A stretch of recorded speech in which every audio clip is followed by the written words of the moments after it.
Hi, what's going on? Today is Friday, December 13th, 2024. Today's big theme to the readings is Don't Let Consumerism Steal Christmas.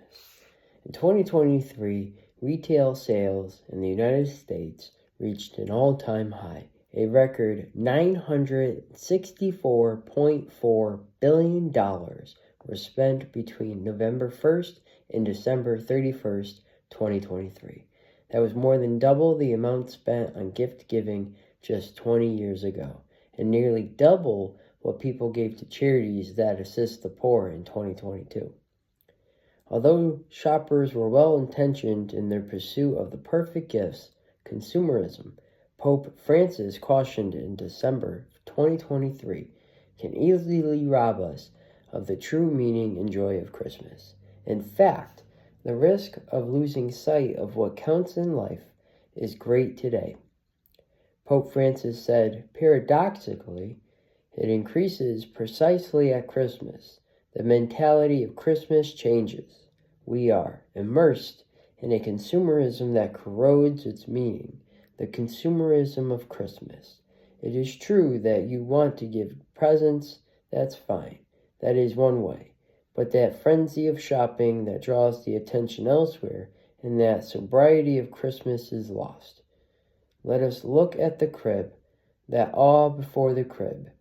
Sometimes there is no inner space for astonishment, but only for organizing parties, for having parties. True Christmas joy, the Pope said, does not come from presents or lavish celebrations. Rather, joy comes from the nearness of Jesus, the tenderness of God, who does not leave us alone, but consoles us. With 11 days left of Advent, it's time to look back at the plans we wrote down on page 5 and perhaps make some adjustments. When King Herod heard this, he was greatly troubled, and all Jerusalem with him. The Romans did not normally permit local leaders to use the title king. However, in 37 BC, because he had connections in Rome, Herod the Great was allowed this title, which he kept until his death.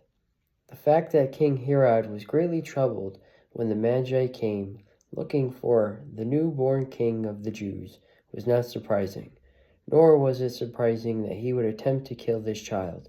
Herod's reign was marked by a bloody struggle to protect his throne.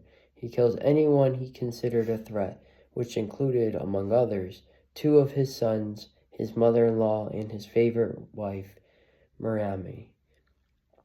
The ruthless exercise of power was not a sign of his strength and courage. It was a sign of his weakness and fear. Unlike Herod, we don't go around killing people, but we can kill their spirit or their reputation. When I badmouth others or put them down, it's a sign of weakness and fear. One of the Psalms refrains we sing at liturgy is, "The Lord is my light and my salvation. Of whom should I be afraid? Of whom should I be afraid? Of whom should I be afraid?" I should hum those words to myself a few times right now and take it to heart, and I then live it today. Spend some quiet time with the Lord. But to go back, page 5.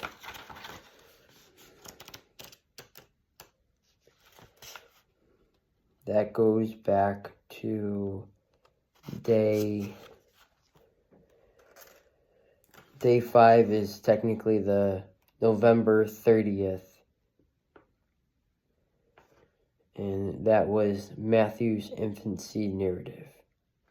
So that was the day before, which you could be found in the very first list of these Advent readings, which I know was the lengthiest of the videos shared thus far for the Advent readings, but that is one way of helping you find page 5 of the readings. So I appreciate you being here, and I'll catch you in the next one.